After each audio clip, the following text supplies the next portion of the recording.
Olá, bom dia. Bom dia, comunidade Paz e Bem. Bom dia, comunidade da TV 247.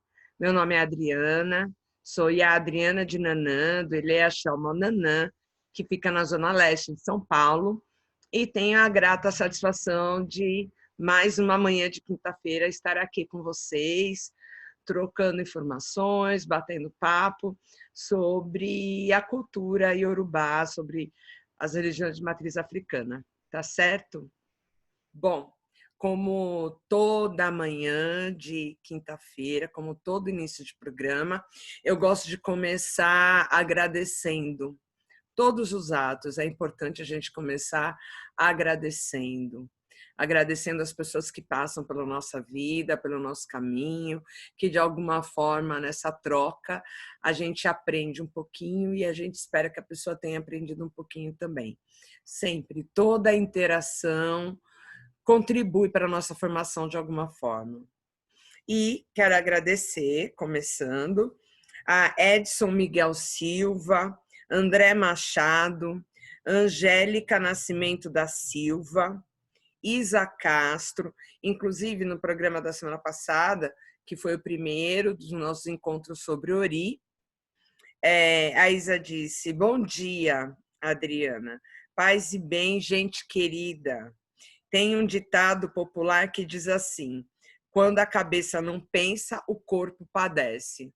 Exatamente. Eu lembro muito dessa fala na minha infância. Eu lembro da minha avó falando, da minha mãe falando, meu avô, tios, né? Eu tenho muito presente isso e uso hoje com os mais novos também. E quando a gente fala de Ori, esse dito popular, eu acho que quanto mais a gente estuda sobre Ori, mais faz sentido esse dito. Quero agradecer a Maria Sacha de Xavier, uma querida amiga. Aí ela diz: bom dia, comunidade. E a Adriana de Nanã: obrigada pelas traduções que você faz do mundo iorubá, do candomblé para nós leigos. Sempre aprendizados importantes aqui. Eu que agradeço, Maria, porque essas trocas, na verdade, eu aprendo muito em cada programa, cada momento de reflexão, cada comentário de vocês, eu aprendo muito. E fico feliz de estar compartilhando um pouquinho do meu mundo com vocês. Quero agradecer Antônio Duarte e Eduardo A. de Oliveira, que diz: a cada quinta-feira me sinto muito mais apaixonado pelo candomblé, em especial a cultura iorubá. Adriana, você transmite uma energia muito boa e desejo muito axé, paz e bem. Muito axé, Eduardo. Obrigada por compartilhar com a gente seu sentimento. E isso é uma prova de que, aos pouquinhos, a gente está trilhando os caminhos pré-definidos e acompanhados pela ancestralidade, tá bom? Bom, também quero agradecer a Carlos Marques e Ana Inês Andrade. Muito obrigada a cada um de vocês que curtem, que comentam. Todo o programa a gente tem aí na descrição, eu coloco meu e-mail também, minhas redes. Sempre que vocês entrem em contato comigo, na medida do possível eu tento responder, vou respondendo, interagindo, porque é uma forma de montar, fazer dessa rede cada vez maior e mais forte e de eu aprender cada vez mais, tá bom? Bom, hoje é o nosso segundo encontro falando sobre Ori, né, dessa série sobre Ori que a gente vai discutir. Como eu disse no outro, hoje eu arrumei um livro emprestado, porque eu vou ter que devolver, do livro de Márcio de Jagum, do pai Márcio de Jagum, o livro Ori, a Cabeça como Divindade, História, Cultura, Filosofia e Religiosidade Africana. Este livro é maravilhoso, muito lindo, tem umas ilustrações maravilhosas, além do conteúdo mesmo, que é fantástico, a gente vai estar trabalhando com ele nessa série. que a proposta é a gente refletir sobre Ori e fazer reflexões para o bem viver. E esse é o nosso encontro 2, tá bom? Bom, na semana passada eu fiz uma breve introdução e agora a gente começa a aprofundar um pouco mais nos conceitos que Pai Márcio de Jagum traz para a gente nessa obra maravilhosa. Então, mas para isso é muito importante a gente pensar o quê? Eu sempre digo isso nos programas, é bom a gente reforçar. Para mim mesmo é um exercício sempre, quando eu paro para estudar sobre a cultura iorubá, sobre as tradições, qualquer cultura tradicional, na verdade. A gente precisa dar um passinho para trás, sair um pouquinho da nossa zona de conforto, né? Porque nós somos criados dentro dessa cultura ocidental e cristã. Então, para que a gente possa compreender os ensinamentos, os pensamentos que vêm numa outra cultura, a gente precisa dar um passinho para trás para conseguir se apropriar ou se aprofundar de alguma forma, ou permitir sentir o que está sendo transmitido. Então, esse é o nosso primeiro passo. E é muito importante a gente pensar o quê? Antes da gente entrar mesmo nas questões sobre Ori, nessa reflexão, de pensar um pouquinho sobre o que é a cultura iorubá, de entender que tem alguns princípios básicos da cultura. E sem a gente entender esses princípios básicos, fica difícil a gente compreender qualquer outra coisa. Um dos princípios básicos da cultura iorubá é a oralidade, que está presente até nos dias de hoje, no candomblé, inclusive. Não só nos candomblés queto, de tradição iorubá, como os Banto, Angola, Jeje, né, todos os outros. Isso faz parte da cultura. Diferente do que muitas vezes se coloca, principalmente a partir da cultura ocidental, que tem diversas disciplinas, foram criando, né, antropologia, sociologia, psicologia, tantas outras, e muito no registro físico. Muitas vezes se coloca como a falta de registro físico de uma cultura como algo primitivo, mas nós sabemos que não. Por que a oralidade é tão importante para nós? Porque a gente entende, primeiro, que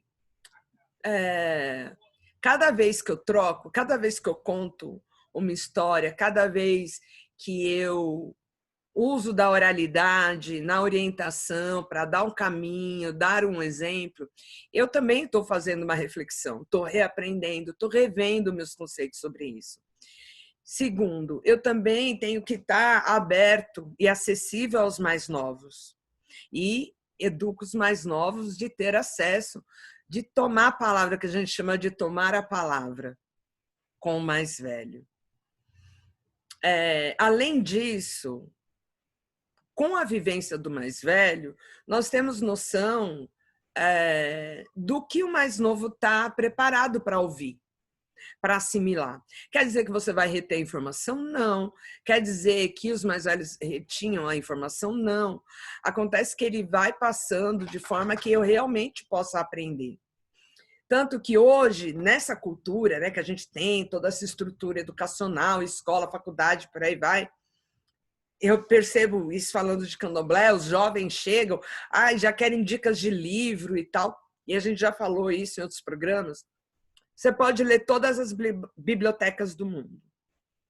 Mas se você não vivenciar, você não se aprofunda, principalmente no que tange à cultura de matriz africana. Quando se fala de candomblé, hoje em dia tem vários livros sobre candomblé, a gente falou isso um pouquinho no programa passado também, de uma outra forma. E tem gente que às vezes chega na primeira vez do candomblé, leu tudo e acha que entende tudo de candomblé. Mas no dia a dia, se ele realmente for passar a vivenciar essa cultura, inclusive eu particularmente vejo candomblé não apenas como religião, né? Vejo como um espaço cultural mesmo, um quilombo de resistência das informações, da cultura e também do sagrado. E é muito interessante, porque às vezes a gente lê um livro, eu, né, hoje, às vezes eu tenho aprendizado, às vezes não é aprendizado, tem coisas que às vezes já me contaram, ou eu ouvi há 20 anos atrás, ou eu li, e hoje, numa vivência, eu consigo consolidar aquele aprendizado. E por que é importante essa reflexão da questão da oralidade, do tempo? Porque nessa sociedade mais cartesiana, né? Primeiro grau, segundo grau, terceiro grau, escalas, mestrado, né? Graduação, mestrado, doutorado e por aí vai, e a gente é massacrado durante esse processo, como se realmente em cada uma das provas, em cada uma das etapas, tudo aquilo que você colocou ali fosse tudo que você fosse capaz de saber ou aprender sobre aquilo. Nós, de culturas tradicionais, nós entendemos que o aprendizado, a construção, o desenvolvimento humano, ele é cíclico. Né? E falando com vocês, eu vi as estampas do sofá. Inclusive, eu pedi desculpas hoje, o cenário já deu uma mudada, estou em obra em casa, eu consegui um quadradinho para conseguir conversar com vocês hoje, porque esse momento para mim é muito importante. Estamos em obra no quarto de santo, então com isso tivemos que tirar tudo, então a casa está praticamente interditada. E voltando na questão cíclica, aí quando eu vejo as estampas desse tecido, é exatamente isso, né? Onde hoje você aprende aqui, aí você lá na frente, na vida, de repente você retoma nesse ponto aqui. O fato de você... Porque no cartesiano, acabou, fechou a caixinha, próximo passo. Fechou a caixinha, próximo passo. E parece que o que você aprendeu na primeira caixinha, se não aprendeu, nunca mais se vai aprender. Já na cultura tradicional, a gente entende que o aprendizado é contínuo, né? É cíclico, onde eu acabei de dar esse exemplo de hoje, às vezes numa vivência hoje, às vezes na hora que eu vou ensinar um filho de santo, ou vou contar, eu consolido o aprendizado de algo que vinha, né, transitando dentro de mim há 20 anos, que ou que a minha Iá me falou há 20 anos, ou que eu ouvi um outro mais velho, ou numa leitura. E aí é isso, a gente vai consolidando o aprendizado. E entendo também que, inclusive falando de candomblé, eu costumo dizer que se cada vida tivesse 200 anos, eu tivesse direito a ter 3 vidas ao mesmo tempo, e cada uma viver 200, ainda assim eu ia morrer em cada uma delas sem saber tudo. Porque é muita informação, né? E quem é que sabe tudo? Ninguém precisa saber tudo. E a transmissão oral e a importância da oralidade é isso. Porque o mais velho, ele não é melhor do que o mais novo. Ele apenas já vivenciou, ele já passou por aquele estágio, ou ele viu alguém passar. Então, ele tem mais clareza de que momento de aprendizado aquela pessoa está e que realmente vai ajudá-la. Outra questão básica, né, outro princípio básico da cultura iorubá é a temporalidade, a questão do tempo. Inclusive, eu até trouxe, tem um dito que diz: Exu matou um pássaro amanhã com a pedra que atirou ontem. Então, e muita gente fica refletindo sobre isso, e acho que isso traz muita questão da temporalidade. E o Márcio de Jagum diz, ele trouxe, né, esse dito: Exu matou um pássaro amanhã com a pedra que atirou ontem. Então é isso, ele matou amanhã com a pedra que ele atacou ontem. Como que isso é possível? E aí ele diz: os acontecimentos, as decisões, as concepções não são desenroladas com início, meio e fim. Essas são sempre sujeitas às oscilações resultantes dos efeitos do etéreo sagrado no material profano e vice-versa. Então, dessa nossa interação matéria-espírito, espírito-matéria.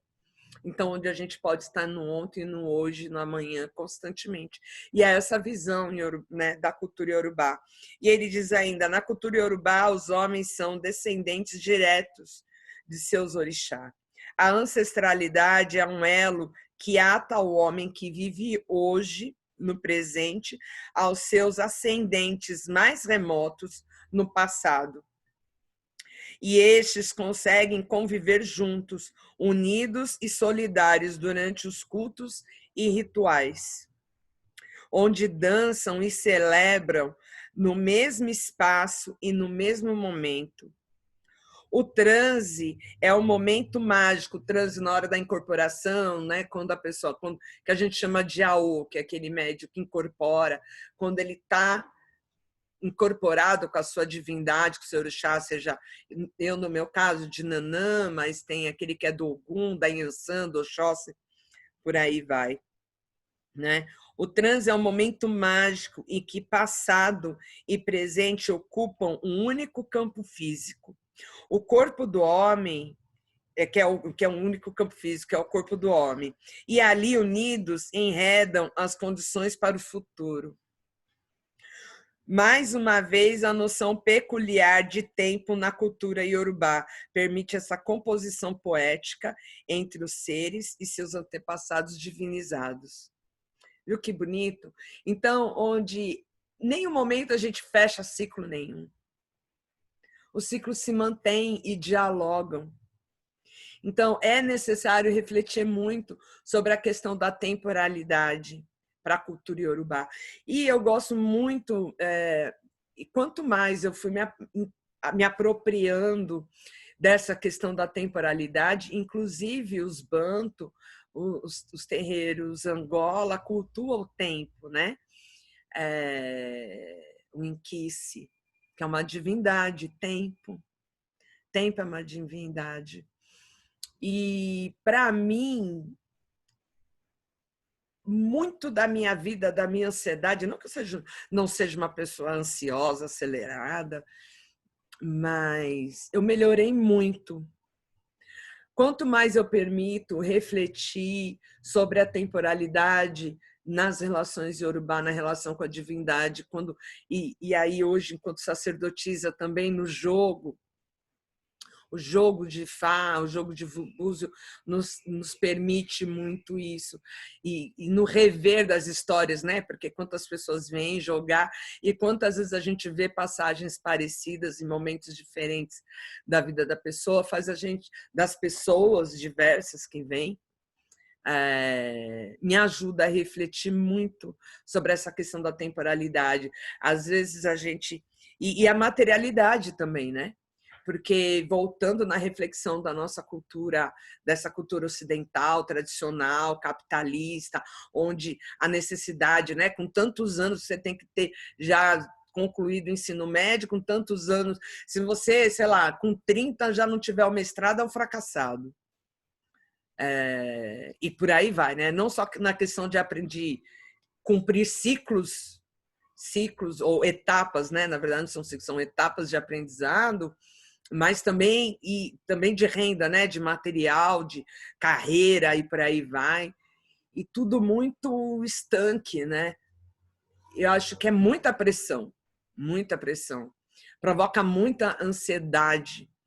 E eu reflito sobre tudo isso, do quanto que essa geração, a minha e outra, e as mais jovens mais ainda, tem adoecido a quantidade de pessoas com depressão, por exemplo. Como que um jovem de 20 anos se sente fracassado, gente? Como? Como é possível? Ele mal começou a viver, ele tem a vida inteira para viver. Aos 17, se ele já não sabe qual a carreira que ele vai ter para a vida, pronto, já começa a pressão. Não tem essa necessidade. Porque demanda, é como se tivesse uma receita mágica onde todo mundo tivesse que ter o mesmo processo de amadurecimento ao mesmo tempo. É muito doentio essa estrutura. E tudo isso focando em renda, né? Em renda, carreira, produção, produzir, carreira, e para ver quando é que vai aposentar. E aí é isso, aposentar, morrer e acabou. Então, refletir sobre a temporalidade e o bem viver, né? Porque toda essa reflexão que a gente está trazendo sobre Ori é para refletir sobre o bem viver. A temporalidade é uma sutileza, é um item importante dentro da cultura iorubá que, para mim, pelo menos, me ajuda muito. Me ajuda muito a entender. E quando a gente... E mesmo quando as pessoas vêm, às vezes as pessoas vêm, passam por algum ritual, ou mesmo quem é do santo, toma uma obrigação e acha que tomou obrigação, as coisas são imediatas. E sempre buscando os resultados no concreto, né? Muito menos no interno, na espiritualidade, no equilíbrio, no bem-estar, no bem viver consigo, no autoconhecimento e no autocuidado. E a temporalidade ajuda muito. Um outro ponto importante, que é fundante da cultura iorubá, é a senioridade. E isso também muito presente na cultura, dentro do candomblé, falando de Brasil, né? Também muito presente dentro da cultura do candomblé, onde a estrutura hierárquica dentro do candomblé, por exemplo, ela não é simplesmente por mérito, né? Por meritocracia, não está dentro. Tem as questões de mérito, mas tem muito mais a questão da senioridade. E qual que é o grande diferencial, né? Quando a gente olha essa sociedade que a gente vive, onde que eu acabei de falar, né? Com 14, 15, 17, você já tem que saber o que você vai ser a vida inteira, definir carreira e trabalhar, cumprir meta, concluir ensino médio, faculdade, mestrado, doutorado, tal, para se aposentar antes dos 70, porque é a meta, né? Com 10 anos de idade, a pessoa já começa a ser empurrada para que possa aposentar com 70, 60, antes era com um pouco menos, né? Mas com o atual governo, a ideia é que a gente trabalhe até morrer. Você percebe que é isso, qual período produtivo, como se você só é produtivo, você só é útil durante esse período que você pode produzir. Normalmente, produzir riqueza para outra pessoa, né? Vide as condições dos nossos idosos, da quantidade de políticas e legislações em defesa do idoso que a gente precisa elaborar, implementar na defesa dos idosos. Porque nessa sociedade, quando você envelhece, você não presta mais. Você não tem mais utilidade, porque você não produz mais. Diferentemente da cultura iorubá, que quanto mais velho, mais importante essa pessoa é para a comunidade.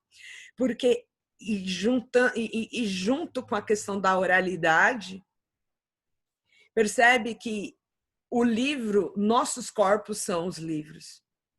Porque meu corpo inteiro conta uma história de tudo que eu vivi, de quando eu nasci até aqui, de tudo que eu vivenciei, os ventos que passaram pelo meu rosto, as situações que eu passei, as pessoas com quem eu troquei, que eu debati. Isso livro nenhum vai registrar. E não quer dizer, e eu não estou dizendo que devemos botar fogo nas bibliotecas, muito pelo contrário. Vocês veem, eu sempre faço questão, tanto que eu estava magoada na semana passada, né? Aí eu consegui emprestado esse daqui para poder pegar o livro e mostrar para vocês. Então, não que o livro, a escrita, o registro não é importante, mas o que nós estamos refletindo aqui, e dentro da questão do bem viver, quando a gente olha esse princípio básico da cultura iorubá, a senioridade, isso significa que quanto mais velho, mais valioso ele é para a cultura. Quanto mais velho, mais importante ele é para a comunidade. Porque mais ele aprendeu, mais ele se apropriou. Isso a gente está dizendo também que assim, vamos entender que é dentro de uma cultura, e no candomblé a gente tem, inclusive, entre as nossas crianças, onde muitas vezes o comportamento das crianças de candomblé são diferente das outras crianças, porque esse hábito do cuidar com o mais novo, é desde pequeno. Eu tenho responsabilidade com o mais novo. É minha obrigação educar e orientar. Como eu hoje, com quase 50 anos, isso de idade, independente de santo, mas e todos os outros depois de mim, sempre tem o mais novo, sempre tem aquele que vem depois de você. Eu lembro na casa da minha mãe, né, quando minha Iá era viva, nós, em uma casa matriarcal, todas as crianças eram criadas juntas, onde eram os nossos filhos, não era o meu filho. E eu já contei isso em outros vídeos passados. E era muito interessante, onde todos eram responsáveis, todo mais velho era responsável pelo cuidado e educação daquele mais novo. Isso foi uma coisa muito natural, e eu só percebi isso quando, na faculdade, eu estudando na antropologia, quando eu li isso, que eu observei, que eu trouxe isso para a racionalidade. Esse comportamento que nós tínhamos nessa comunidade. E, inclusive, entre as crianças, o mais velho tinha que cuidar do mais novo. Isso eu estou falando dentro de um terreiro de candomblé, e a gente vê isso. A mesma forma que a gente vê em muitas famílias, onde o filho mais velho ele é responsável de cuidando do mais novo. Isso é uma forma, não quer dizer que ele é responsável por tudo, mas dentro das condições dele, daquele momento dele, se ele tem 9 anos, ele consegue fazer uma coisa, se ele tem 10 anos, tem outra, 15 anos, né? Conforme ele vai crescendo, vai aprendendo, vai podendo cuidar melhor. Mas percebe que a gente educa essa questão do cuidado, do acolhimento, cuidado, independente de ser sanguíneo ou não, mas desde que nasce, desde pequeno. Aí quando ele está com 2, 3 anos, e aí tem um outro irmão de santo mais novo, ele também tem que brincar, tem que dar atenção, tem que ter paciência, como os mais velhos tiveram com ele, e por aí vai. Então, o quanto que esse princípio da senioridade, ele impacta na nossa forma de nos relacionarmos, na forma da gente se ver no mundo, se ver no grupo, se relacionar com o mundo. Esses são princípios básicos, fundantes, para entender a cultura iorubá, para que a gente possa, de fato, aprofundar nos próximos vídeos em Ori. Né? No próximo programa, a gente vai entrar no primeiro capítulo, mais aprofundado, e discutir um pouco mais essas questões. Espero que vocês tenham gostado, tá certo? Eu sempre, quando falo sobre esses princípios, principalmente quando falo da senioridade, é algo que me emociona bastante, porque hoje, na nossa sociedade, quando a gente olha as condições tanto das nossas crianças, que é o futuro da sociedade, como dos nossos mais velhos, que é a história e a memória da nossa sociedade, é muito triste. É muito triste. Inclusive, eu costumo dizer, hoje nós temos Estatuto da Criança e do Adolescente, nós temos Estatuto do Idoso, na Declaração dos Direitos Humanos também vem prevendo esses direitos, esses cuidados. Porém, e aí se discute, nossa, como é avançado. Eu acho importante, e é importante na minha vida, né, trabalho e no ativismo, sempre estão nas minhas bandeiras na defesa, mas eu só queria ressaltar que, se a gente parar para observar todas as culturas tradicionais, culturas essas que o Ocidente tem como primitivas, se olhar tanto as culturas africanas quanto a cultura indígena, não precisaria Estatuto da Criança e do Adolescente, nem Estatuto do Idoso, porque a gente entende a criança como futuro, a nossa continuidade, e aí a gente também transita nos valores da temporalidade, e a gente vê os mais velhos como sendo a memória viva, a memória da nossa sociedade. E essa memória é marcada, né, nos nossos corpos. É muito importante refletir sobre isso. E eu acredito que essa reflexão é muito importante para o bem viver. E, como eu disse para um dos colegas que fizeram comentários lá no vídeo da semana passada, eu acredito muito que o bem viver, a construção do bem viver é uma construção individual.